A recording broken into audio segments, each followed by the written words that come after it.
रत्नागिरीतनं गुहागर तालुक्यातील पाचेरी सडा गावालगतचा डोंगर खचू लागलाय। कोकणात मुसळधार पाऊस पडतोय, त्यामुळे अनेक ठिकाणी दरड कोसळण्याचा धोका निर्माण झालाय।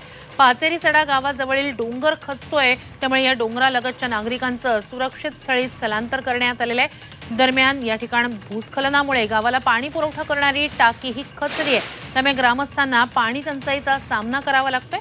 डोंगर खचू लागल्यानं गावकऱ्यांमध्ये भीतीचं वातावरण निर्माण झालंय। ही दृश्य आहेत गुहागर मधली पाचेरी सडा इथली। इथे डोंगरच खचतोय, दरड कोसळण्याचा धोका राज्याच्या अनेक भागातल्या गावांना आहे। अशातच पाचेरी सडा गुहागर मधला पाचेरी सडा या गावाच्या परिसरात तर अख्खाच्या अख्खा डोंगरच खचलेला आहे।